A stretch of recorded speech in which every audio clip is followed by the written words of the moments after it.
He was born with dragon blood, but he never wanted to become one, until the day he saw his father die at the hands of humans. In that moment, his rage transformed into a terrifying power. He leapt from a cliff without a second thought, and in the next instant, he was soaring through the sky as a massive dragon. Simultaneously, all the dragon secrets that had been buried for years flooded his mind. The truth was that all dragons are male. Since there are no female dragons, they are forced to kidnap young human women to reproduce. When the girls become pregnant, the dragons burn them alive. As soon as their bodies turn to ash, a dragon child is born from the flames. This horrific power had plunged humanity into fear. They were left with only one option: sacrifice their young women. This cruel practice continued for centuries, until a warrior finally broke the cycle. He could not bear to see his beloved taken away forever. He swore that even if it cost him his life, he would save her.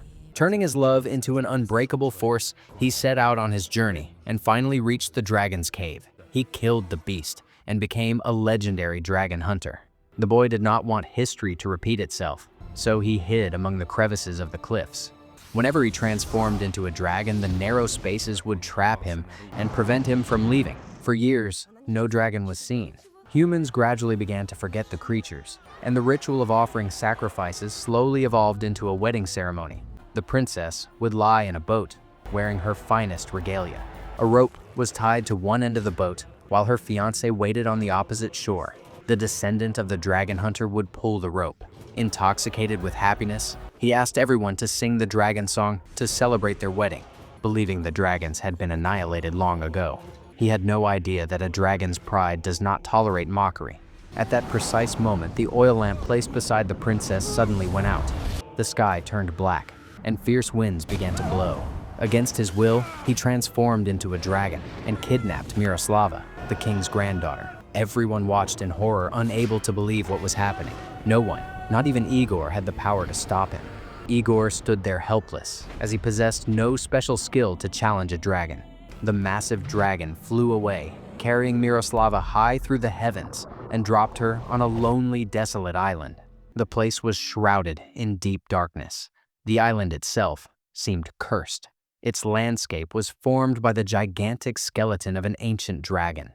Enormous ribs rose like twisted trees, and massive bones lay scattered everywhere. There was no clear way out. No one could escape such a place. Miroslava was terrified and heartbroken. Amidst her fear, she noticed a boy on the island. Gathering her courage, she approached him and asked, "Who are you? What is your name?" The boy remained silent. He didn't answer her. In fact, he didn't even know his own name. He seemed confused and distant, as if he had been there since childhood, abandoned and forgotten. Miroslava felt pity for him, and since he had no name, she decided to give him one. She called him Armin. They began to talk, slowly breaking the silence of the island, but suddenly, a hideous dragon appeared before them. The ground shook under its weight. Miroslava froze in fear and closed her eyes tightly. When she finally dared to open them again, Armin was nowhere to be found. In his place, small and strange, mysterious creatures surrounded her. They looked unnatural and unsettling, watching her with curious and disturbing expressions. Miroslava felt overwhelmed. Tears filled her eyes as she assumed the dragon must have taken Armin. In her frustration and despair, she began throwing stones around her. One of the stones hit a huge skeletal bone, causing it to collapse. As it fell, it accidentally cleared a hidden path leading to the opposite side of the island. Seeing this, Miroslava immediately started moving along the path, hoping it would lead to freedom. But before she could get far, the dragon appeared again, blocking her way and attempting to attack. Miroslava ducked away quickly, narrowly saving herself. Beneath the rocky ground was a vast expanse of water crashing against the edge of the island. At that moment, Armin appeared accompanied by one of the same mysterious creatures she had seen before. The creature seemed ready to attack Miroslava, but Armin ordered it to stop, and it instantly obeyed, without hesitation. Miroslava's heart filled with suspicion and fear. How could he control those creatures? Was Armin himself a dragon? Suddenly, Miroslava tripped and began to fall over the rocky edge. In that very instant, Armin transformed into a dragon. With his powerful wings, he dove forward and caught her before she could sink into the water. However, he could not fully control his transformation. Losing his balance and strength, they both fell into the water together. Miroslava struggled to her feet and began screaming for help. Armin, back in human form, lay unconscious. In her panic, she picked up a stone and started to hit him, thinking he might attack her again. But then she realized the truth. He fell while saving her. He protected her. Perhaps he wasn't a cruel dragon after all.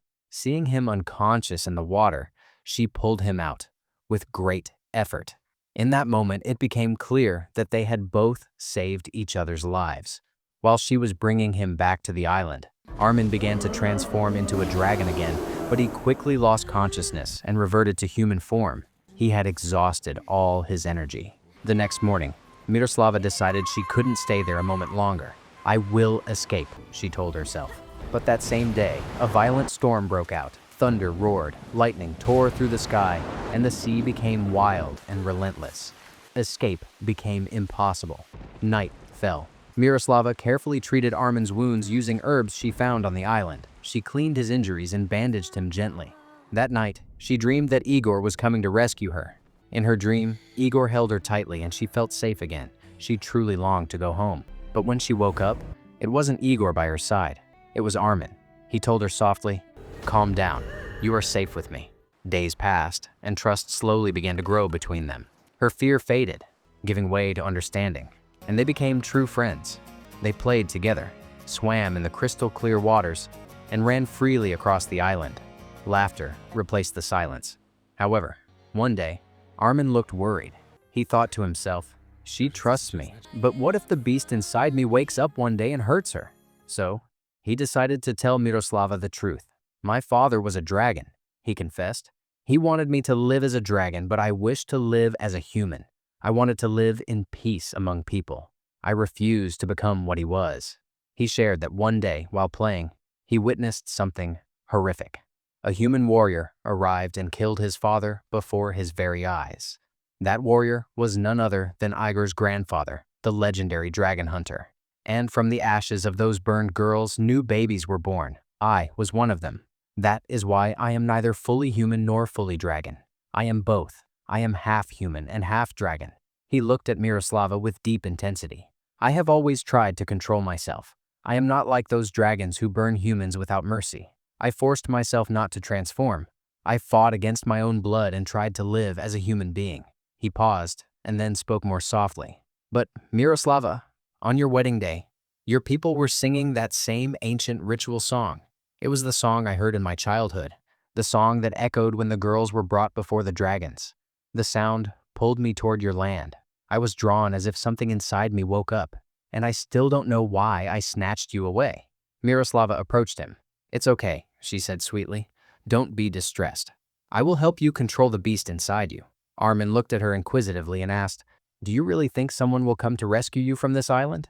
"Yes," she replied confidently. "I am waiting for my fiancé. We love each other deeply. Remember this, he will surely come for me." At her words, Armin's face darkened. A slight frown appeared on his brow. There was jealousy in his eyes, something he didn't want to admit. Somewhere along the way, he had started to care for Miroslava much more than he intended. Time passed, and Miroslava no longer tried to escape immediately. Why? Because she had begun to see the goodness in Armin. She saw the internal struggle within him and understood he wasn't a monster by choice. They laughed together, talked endlessly, and became companions. However, one day, while sitting alone, Miroslava thought, "I must escape somehow. I will pretend that I am starting to like Armin. When the right opportunity comes, I will flee. That way, he won't suspect I still want to leave and will let his guard down." But things did not go according to her plan. Days turned into weeks, and something genuine began to grow between them. Their affection became real. And yet, Igor did not arrive. One night, Miroslava had a terrible nightmare. In her dream, Armin transformed into a monstrous dragon and tried to kill her with fire. She screamed in terror and woke up suddenly. Armin was by her side, shaking her gently to wake her. He had only been trying to calm her down, but Miroslava felt fear again. She hid it from him. She didn't confess she was scared. Deep down, she still wondered if she could stay with him forever. Again, she thought, "If I find a moment when his attention is elsewhere, I will escape." One day, while she was silently planning this, Armin approached her happily with flowers in his hands. "I have decided," he told her sincerely. "I will become a knight. I will not transform again. I will master my dragon forever." He smiled, oblivious to her thoughts. But when he realized that Miroslava still wished to return home and did not fully trust him, his heart shattered. The flowers fell from his hands. "Do what you want," he said with pain. "If you want to leave, leave. I won't force you to stay." With that, he went deep into the cave in rage and sorrow. Whenever he felt deep sadness or anger, his dragon side would begin to surface. However, even in that state, he didn't want to hurt her. Miroslava felt ashamed. "Forgive me," she whispered. "I didn't trust you." She realized her mistake. Armin had fought to control his beast for her, and she had deceived him. If she truly wanted to leave, she should have spoken honestly. Instead, she wounded his heart. Now Armin distanced himself from her. "It's too late," he said coldly. "I fought for so long to control this beast, but your doubt has weakened me. Now, my dragon is no longer under my full control. I have lost everything." Broken and helpless, Miroslava left the island in a small boat. Her heart felt unbearably heavy. Meanwhile, at sea, Igor and his brother had been searching for Miroslava for years. The island had been enchanted, hidden from ordinary sight, which is why they could never find it before. But now the truth about Igor was revealed. He never truly loved Miroslava. He only wished to marry the king's granddaughter for power and status. He is a coward by nature. "Brother," Igor whispered nervously, "I'm scared. Maybe we should go back." His words revealed that he cared little whether Miroslava lived or died. His brother looked at him with disgust. "What a coward you are! If you don't even care about your fiancée, why are we risking our lives?" Just as they were about to leave, they saw Miroslava in the distance. Immediately, Igor changed his tone. "I searched for you for so long," he exclaimed dramatically. "Where were you? I missed you terribly." Then he added, "Come with me. I will take revenge on the dragon that kidnapped you." But Miroslava didn't want Armin to be harmed. "That dragon no longer lives there," she lied. "He is gone. Let's return to the palace." They all returned. Soon, preparations for Miroslava and Igor's wedding began again. The kingdom rejoiced at her return. The wedding rituals began. Miroslava sat in a ceremonial boat while people threw flowers at her. Music filled the air. However, tears rolled down her face. Her heart was not in this marriage. She missed Armin. On the island, Armin was consumed by grief. In his desperation, he threw himself into the sea. In his hand, he held a small musical instrument, the same one connected to the ritual song. Even as he struggled in the water, he protected it carefully. He only thought of Miroslava. At the palace, Miroslava could take it no more. "Stop this!" she suddenly shouted. "This is wrong. I don't love Igor. I love the dragon. I can't live without him." The entire congregation was stunned. Igor was more surprised than anyone. Miroslava began to sing the ancient ritual song, the same one that had once drawn Armin to her. At first, nothing happened. Fear gripped her heart. She thought perhaps Armin had taken his own life. Then the sky began to change. Dark clouds gathered, the wind picked up, and a great black dragon appeared in the sky. It was Armin. He descended and swept Miroslava away before anyone could react. Miroslava felt overwhelming joy. Igor was too scared to take a step forward. Only when the dragon was already flying away did he pretend to charge forward heroically. His brother punched him and told him flatly, "Stop pretending, let her go. You never deserved her." The dragon took Miroslava back to the island, but Armin's control was slipping. His dragon instincts were overwhelming him. He prepared to breathe fire upon her, just as the dragons of old did with the girls brought as sacrifices. Flames gathered in his throat, but Miroslava stood her ground. "I love you," she said bravely. Even in this form, Armin froze in surprise. Even now, with his terrifying appearance, she didn't run. "Whether you burn me or keep me with you forever, I won't leave. I truly love you." The dragon's fierce eyes softened. Slowly, he lowered himself and placed his great head in her lap. It was the first time someone had spoken to him with love while he was in his dragon form. Over time, peace returned. Armin learned to have full control over himself. Miroslava chose to stay with him of her own free will. Finally, they married and lived happily together on the island that once seemed like a prison. Years later, they are seen telling this very story to their young daughter. The one who was once a tiny, mysterious creature now lovingly looks after the child.